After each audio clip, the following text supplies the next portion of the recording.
UFC 317 is at the weekend. Charles Olivera, Ilia. This is one of the biggest ones yet. Probably the biggest pay-per-view of this year, maybe apart from like 311 or 314. But this is a massive, massive card at the weekend. And you know how this thing works. We're going to be breaking down every single fight on this card. You know how this works. We're going to be breaking down every single fight on this card. But usually I start from the bottom. But, you know, we're going to switch things up. Sometimes change is good in life. We're going to start with the main event. Usually change is good in life. But we're actually going to start with the main event here. We're going to start with Charles Olivera versus Ilia Topuria, okay? I've made a video on this before. I haven't gone like massively in depth about it because I kind of wanted to talk about it in this video. Ilia Topuria is going to knock out Charles Olivera. I don't think much more. There we go. Charles Olivera is going to get chipped, okay? And I was back and forth in my head about this fight for a long time. I was thinking Charles had more of a chance. I still think Charles does have a chance. I can 100% see Charles getting this done. But, you know, I just think Ilia Topuria is on this kind of momentum. I think he's on this momentum right now. I'm just getting Olivera's topology up because I think Ilia Topuria is on this just absolute insane streak. I think he's on this mad streak, and I think as much as momentum he has, he's only beaten like the last two greatest featherweights of all time. Now you can argue, and you have a good argument here, that he beat them at a good time. You could say he beat Volkanovski after he got chinned by Makhachev a few weeks prior, which is fair. And you could say he fought Holloway moving down when he was going to be completely drained after he bulked up to lightweight. They're solid arguments, but you cannot argue that he chinned both of them. And Max Holloway had never been knocked out. Okay, that's undeniable. Charles Olivera isn't exactly the type of person to get knocked out cold. That's the thing. I don't think, like, Charles never really gets knocked out cold. He just gets dropped a load. We've never actually seen Charles, like, you know what I mean? Like, he's always got knocked down in his fights and stuff like that, but he's never fought the level of power puncher as Topuria. But, like, that's kind of to be expected. No one is going to go in there and face someone with the accuracy, the timing, the precision, and the power rolled up in one like Ilia Topuria, okay? And I just see Ilia being able to find Charles' chin. He gets hit too often. Charles is probably going to move forward, which I think is probably a good idea, if I'm being honest. Best game plan. I don't see a point in, you know, I don't see a point in going back. Like, being on the back foot here for Charles, because Ilia does 99% of his best work up against the cage. He's quite like Khabib in that way. Khabib, Makhachev, they get their takedowns most of the time up against the cage. Topuria lands vicious combinations up against the cage. That's where he does his best work. It's a fact. Go look at his fights. The best he chinned Volkanovski up against the cage. Hurt Max Holloway up against the cage. I know he kind of chinned him moving back, but the damage was done up against the cage. Go back and watch it.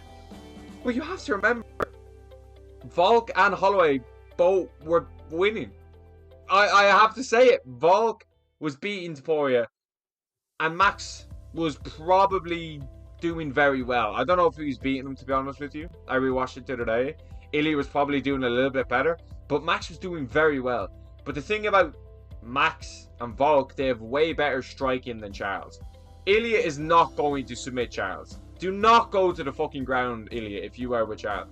I don't know if Ilia has, like, a granite chin. I have no reason to believe he doesn't, apart from getting head kicked by Jai Herbert. Do you know what I mean? There's no reason for me to sit here and say I don't trust Ilia's chin, because apart from him taking a short notice Jai Herbert, who actually has decent stand-up and decent enough power, I have no reason not to believe it. Josh Emmett couldn't find the chin. I don't know. Josh Emmett did extremely well against Topuria looking back. You know, he didn't get finished. Bryce Mitchell got fucking smashed up against Topuria. But, like, Ilia's going to be very outsized by Charles. Charles is a big lightweight, bro. A big lightweight. And I just don't know if Ilia was the biggest. Versus Gene Silva got announced. I'm going to make a video on that too tomorrow. But I just feel like Ilia's going to be too precise. His striking's going to be too good. He's strong. He's agile. He's got that prime movement. Like, he doesn't necessarily expend a lot of energy moving forward. And if you look at Charles's, you know, kind of record, when you realize he's only got one win the last 2 years against Michael Chandler, and before that was Beneil Dariush. When you realize that, when you realize Makhachev fucking butchered him, when you realize he couldn't even finish Chandler, when you realize those kind of things, it's not looking good. It's not looking good. I am going to be picking Ilia Topuria to knock out Charles Oliveira in the first round. I cannot not bet on this guy. And I think Charles' style, he's going to move forward, which I think honestly, this is one of those fights where you have to go in there and risk getting fucking flatline KO'd in order to win. You cannot go in there and try strategically beat Ilia. He's going to beat you every single time. You have to go in there and try drown yourself in the hope of drowning him. That's the only way you are going to get this one done, Charles, in my opinion. I do not see you outclassing Ilia and then getting the finish late. I don't see you beating him on decision. Your best bet is to just fucking lob yourself in there and try get him with something. Because you can catch Ilia with something. Okay? His defense isn't incredible. It's very good. He's got good head movement. But he can be hit. Jai Herbert showed that. Volkanovski showed that. Holloway showed that. This dude can be hit. And if I'm Charles, I am just from the bell fucking going. I'm touching gloves. And I'm going over there and trying to rip his fucking head off. I'm not taking any prisoners. Especially not his ass. But Ilia will find it. Ilia will find the chin. Ilia will find the shot. He'll hurt Charles. He might even ground and pound him out. But he will get him up against that cage. And he will be able to find the shots necessary to get this job done. I just think he's the new generation. I think he's the new everything about this sport. I think he's incredible. I just don't see anyone beating him. I really don't. And Ilia Topuria is going to knock out Charles Oliveira in the first round, in my opinion. Now, we move on.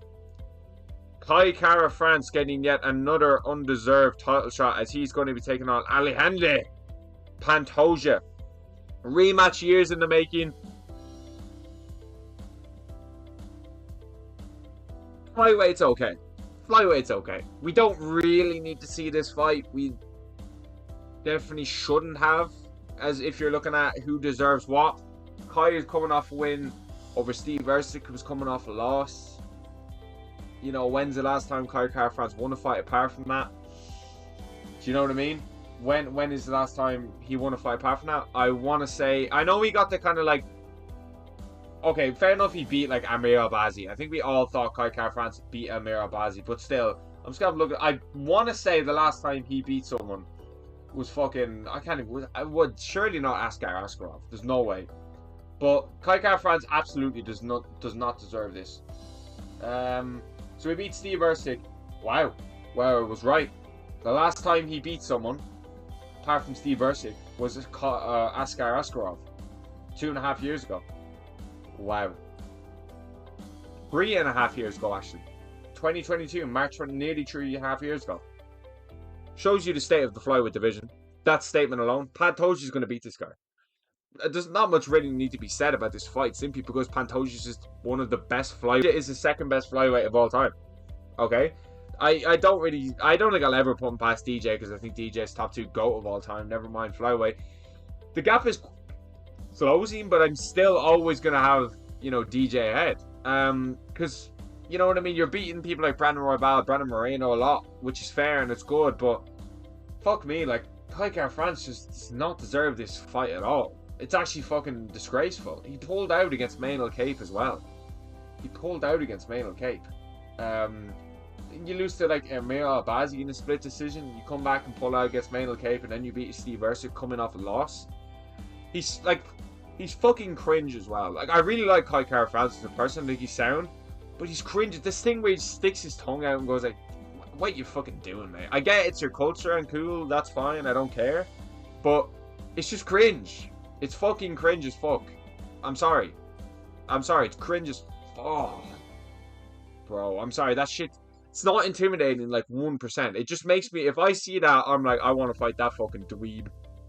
Maybe that's why Pantoja's fighting, but for Pantoja, Royval, Moreno, Kara France, you know, all these names. The only person that beat him in flyweight is like Davison Figueiredo, which is pretty insane. So well-rounded. But this is a stylistically quite a difficult fight for Pantoja. You know, he can get caught. Kai France has a fucking nasty overhand right and a low kick, but that's all he has. That is all this dude has, and I just that's all I think he has is a low kick and a right hand. And I think Pantoja, as much as he's susceptible to get hit, you know, I feel like sometimes his guard is real low when he throws like that, and his chin is right there, is wide in the air, and I always say to myself, Kai France might be able to find a shot there. And Kai France found the perfect shot against Steve Erceg. But apart from that, the last time he found that shot was Cody Garbrandt. You know, Bontarine, you lose to Royval. He's got some good wins on his resume. Like, Bontarine's a good win. Askar Askarov was a fucking great win at the time. I remember watching that live on the Blades versus Dawkins card. Great win at the time. That dude was undefeated, so that's a fucking banging win. Let's not get it twisted here. Cody Garbrandt, none of these lads are kind of, you know, and then you're losing to Royval, you're losing to Brandon Moreno, you're losing to Amir Albazi. Fair enough, you thought he won, but he lost. It says an L on his record, so are you losing to just kind of the top of the division? You know what I mean? Like, beating people like Askar Askarov is in the UFC, has been in the UFC for years, and there's not really much anywhere else on your record. You know what I mean? There isn't that many on your record. He can beat Pantoja, like he can catch Pantoja. He's got good takedown defense. You know, people on his back. I remember Askar Askarov had him, like, it was on Kai's back a lot, and Kai, I think it was the first or second round, was just getting dominated. And then it was like 1-1. Yeah, the first round he got smoked. Second round he did a lot better. And the third round, Askar was on his back. Kai shoved him off and he was landing strikes and he won the fight. That was a great fight. I love rewatching that fight, but I just think Pantoja's too well rounded. But he can get chinned in this fight. That's the reality. But this isn't like a Kai Sakura fight. You know what I mean? Like, Kai Sakura was... I called that from the very beginning. Go back and look at my things. I said Pantoja within 2 rounds submission. That was the easiest prediction of all time. That's one of my... I literally was so confused. Some people like Kai Sakura, I was like, mate, Pantoja inside 2 rounds. The Pantoja in the pound discussion is something I really like talking about too, because I feel like Pantoja is a top 5 pound for pound fighter. He's got way more title defenses than most of the champions. He's beaten in his division. He's literally on his way to like trilogying people just because they can't beat him and they have no one else. Like he rematched Royval, you know, he rematched Moreno. Now he's rematching Kai France. They literally had to give someone a title shot coming in from a different organization, rising, just to give him a fresh matchup. That's the level Pantoja's at right now. And I feel like he's going to get this one done via decision. I don't see him finishing Kai France. I feel like the first round is going to be quite slow. I feel like the second round Pantoja might pick it up. Third round Kai France might have success. And then kind of later on Pantoja's going to find the grappling. I feel like Pantoja might find the grappling a bit earlier in the third round actually. Maybe the second round, first round. He'll probably might get Kai up against the cage and kind of get him down that way, but the striking is definitely in Kai France's favour. And he definitely can find Alexandria Pantoja's chin. I'm saying this now, do not be surprised if you see a Pantoja get knocked out in the first 2 rounds. But I'm not willing to bet on that. I haven't seen it from Kai France the last few years. You cannot tell me beating Steve Erceg coming off a loss to Pantoja, okay, in an undeserved title shot is a reason to pick Kai France. I'm going Pantoja. I'm going to go Pantoja 49-46 decision on that one. Yeah, no more need to be said. Leave it like that. Next up, Money Talks. We have Renato Money Moicano, and he's going to be taking on Beneil Dariush. I love Moicano, man. I love Moicano. I think he's going to get this one done. I don't really like Beneil Dariush. I don't dislike Beneil Dariush, but I don't have any love for the guy. I think just the fucking Tony Ferguson fight, I was just thinking, mate, what are you doing? Like, he just held him down, and I'm just thinking about that fight. I know he nearly got him like heel hook and stuff like that, but still, come on, man. Moicano's been on good form the last few years. That's the thing. Moicano's been on great form. Beneil Dariush hasn't really looked alive, if I'm being completely honest with you. Like, Moicano's had that streak of Saint Denis, Turner, and Drew Dober, I think it was, which are great fucking wins. You know what I mean? Dober, Turner, and then Benoit Saint Denis in France. But Beneil Dariush, Arman Tsarukyan first round TKO, Charles Olivera first round TKO. And like, Arman Tsarukyan isn't known for knocking people out. he's the backup for the main event, which is good. That the winner is going to be against Arman Tsarukyan, which, if I'm being honest, Arman Tsarukyan should be in that main event at the weekend fighting Ilia Topuria. It's a better fight, in my opinion. I would be way more hyped for that. But yeah, you go on your Dober, you go on your Brad Riddell, Turner. He was scheduled to fight Arman Tsarukyan as well, which would have been a good fight. Would have been a great fight, actually.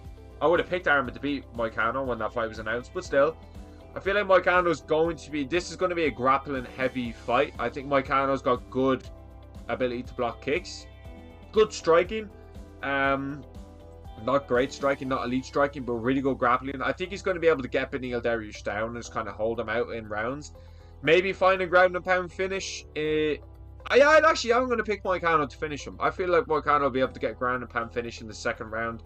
I feel like Beneil Dariush's age is really going to catch up to him. I don't think he's even in it. He's talking about retirement all week, so that's not what you want to be seeing if you're a Beneil Dariush fan at all. And it's Money Moicano time. Okay, fair enough, he lost to fucking Makhachev. That's actually one of the most underrated wins. I know, because he got a class win in Paris, as we can see. I'm wearing it. He got an unbelievable win in France against Bermont Saint-Denis. One of the most underrated wins on So Moicano got the win in France, and he fought Makhachev. But Makhachev's win against Moicano just kind of gets thrown to the side, because everyone's like, oh, it was short notice. And yeah, the thing is, every single person that's saying that's Makhachev destroying Moicano in the first grappling exchange was how they expected the fight to go. So anything else was a failure. Everyone was thinking that unless he fucking smokes him in the first exchange, first round, it's a failure. But oh my lord, brother, the first exchange on the ground, it was over in seconds. Seconds! Do you understand how insane that is from Makhachev? People will never, ever give him the credit for that, which is just, it's insane to me. Do you know what I mean? I don't think people understand how good of a grappler Money Moicano is. He's that side. I don't think they understand how good you are, brother. They just have no idea. Do you know what I mean? They have no idea. And to smoke him in the first exchange is fucking insane from Makhachev. Okay? Unbelievable win. Fair enough if he had dragged it to the third or fourth like he did against Thiago Moises, then fair enough. But he just smoked him. Nobody else in the division is doing that to Moicano. Don't give me Paddy the Bally, lad. He's not fucking doing that, lad. You know what I'm saying? He's not. Okay, don't give me that. Arman Tsarukyan isn't doing that either. Arman Tsarukyan doesn't finish Moicano. It's a fact. So I'm going to go with Moicano, be a second round TKO on that one. Ground and pound finish. I feel like Beneil Dariush is done. I hope Moicano wins, man. I fucking hope so. Money talks, and I'm going with my boy. I'm going with my boy on that one. Next up, we have Brandon Royval versus Joshua Van. Made a cheeky vid on this a few weeks ago. It's picked up a nice little amount of views as well. I still am under the impression that Brandon Royval is going to be able to get this one done against Joshua Van.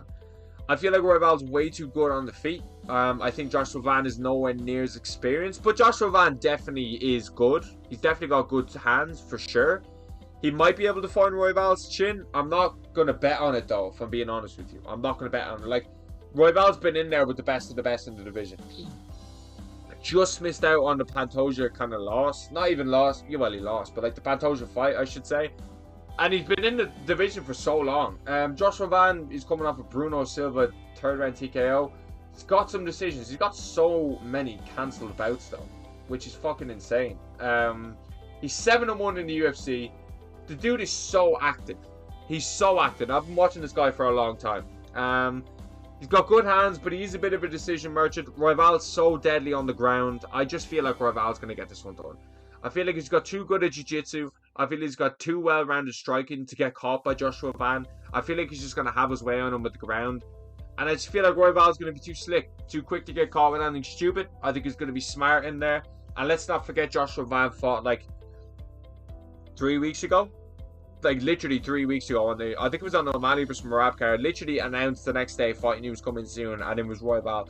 Obviously, Maynard Cape was meant to be in this fight. We all wanted Maynard Cape. That was the fight to make. That was the fight we all wanted to see. But it didn't happen. So fucking suck it. This is what we have now. And this is a great replacement. So I'm going to go with Brandon Royval via second round submission on this one. I feel like Royval will get him down and just find something. Do you know what I mean? And Royval's always so good at making statements. He's so good at making statements. I wouldn't be surprised if a Royval decision as well. Submission, decision, maybe a decision actually, but I'll just stick with submission to be honest because it sounds cooler. Well, I would not be one bit surprised if Royval's going to be able to get this one done via decision.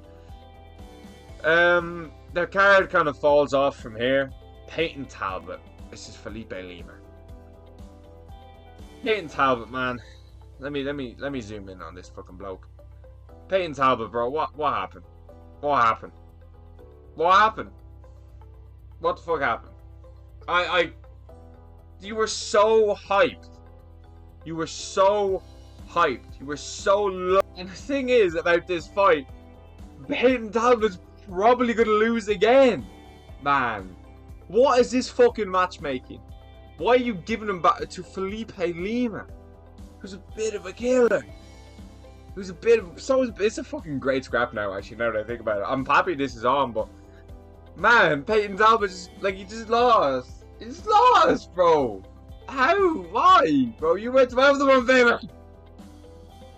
You 12-1 favorite, bro. 12-1 favorite. Yeah, I don't know. I just feel like Felipe Lima's gonna... He's gonna win. He's gonna fucking win and ruin Peyton Talbot's hype again. Yeah. The way he lost as well was so shit, Peyton Talbot. Like, you lose to Barcelos. You lose to Barcelos, man. I am going to go with Felipe Lima via first round TKO on this one. I'm going to be honest with you. I'm going to be honest. I feel like I just feel that these fights just go this kind of a way. I honestly feel that these fights just go this kind of a way. Peyton Talbot's kind of getting back in there not too long. And like, to be fair, Felipe Lima does have a lot of decisions, but I just have a feeling that he's just gonna be able to find the chin. I just feel like he's gonna be able to find the chin. Bring back the old Peyton Talbot. Bring back the old Peyton Talbot, man. The card significantly gets worse from here on out.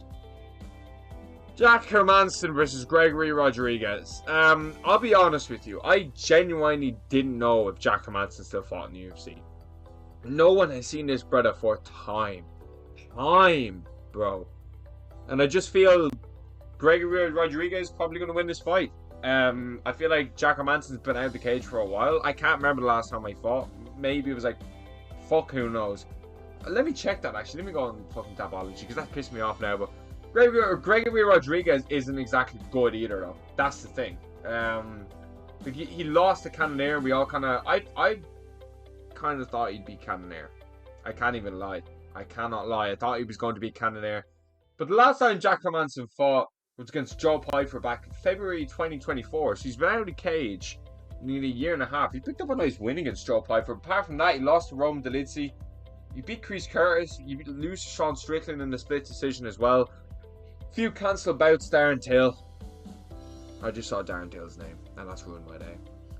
My God, just thinking about Darren Till, it's just fucking. I can't even do it anymore. But I'm gonna go with Gregory Rodriguez on this one. I feel like he's on way better momentum than Jack Hermansson, even though he is coming off a loss. I feel like he was on good kind of momentum. You know, beating Christian Leroy Duncan in Manchester was a very good one for him. Duncan's good. You know, Jack Hermansson's definitely got good jiu-jitsu though. He's got good grappling. He probably would have beaten Till, if I'm being honest with you. He probably would have beaten Till, which is quite worrying for Darren Till. But yeah, I'll go with Gregory Rodriguez on this one. Not too exciting. Probably Gregory Rodriguez boring decision win. I might bet on that if I'm being honest with you. But like the rest of the cards, just like who are these brothers? Who the fuck are these? Do you know what I'm saying? So 317, it's good, but it definitely goes downhill. It definitely goes downhill from here. Listen, I'm probably going to quick fire prediction these. Hyder Amil versus Jose Miguel Delgado, sorry. I'll probably go with Jose Miguel on this one, to be honest with you. Probably just because I've seen a little bit more of his fights. I'm not exactly 100% like certain on this one. These are kind of fights that could go either way. This will be a good fight though. I've seen both of them fight a few times. I'll probably go with Jose Miguel Delgado via the decision. I feel like he gets this one done via decision on. Yeah, I mean, pretty decent and well rounded, so I'll probably go with him on decision that one. Tracy Cortez versus Vivanda Arajuo. Um, I'll go with I'll go with Tracy Cortez on this one. Obviously, like I remember, like everyone was saying, I remember. You all remember when Ortega fought Yair Rodriguez, and everyone was just like, "That's what happens when Tracy Cortez leaves you. You just do not get finished in the first round, and you hunt the man down and finish him in the second round." Tracy, like women's flyweight, man.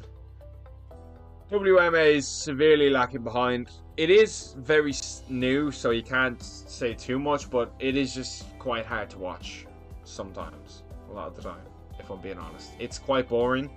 I think Amanda Nunes versus Kayla Harrison is a very good fight. I'd be very interested to see that. I will look forward to that, but it's just a bit boring. I'll go with Tracy Cortez via decision on that one.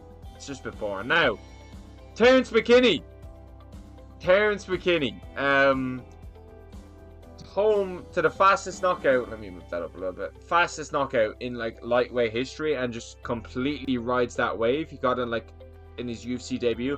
I actually followed Terrence McKinney when he had 500 followers, which is pretty cool. I feel like McKinney will get this one done. He's fighting Vyaskalev, sorry. I feel like McKinney will get this one done. He's got very good hands, McKinney. But like, the thing is, he's got such a good style to watch. But like, it's sink or swim with McKinney. You know what I mean? It's drown or be drowned, which I fucking respect the shit out of.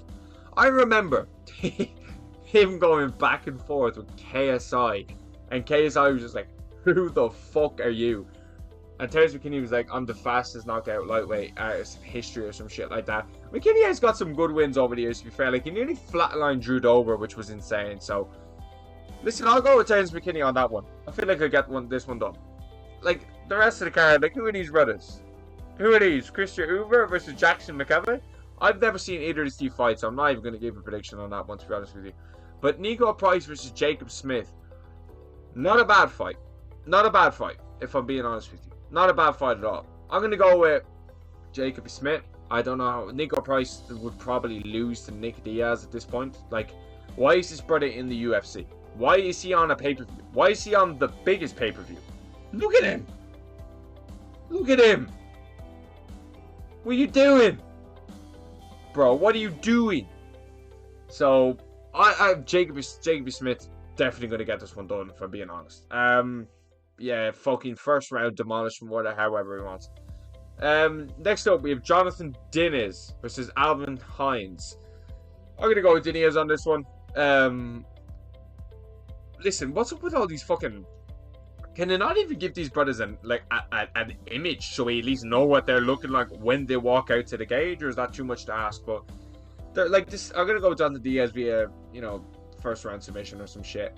This card just fell off so hard from the main card. The main card's actually really good, and I look forward to watching this main card. Fuck me. What? What the fuck is that? And no, what that? That. What is that? What is that? From first 5 fights? What's that? I'm only taking the piss at this stage.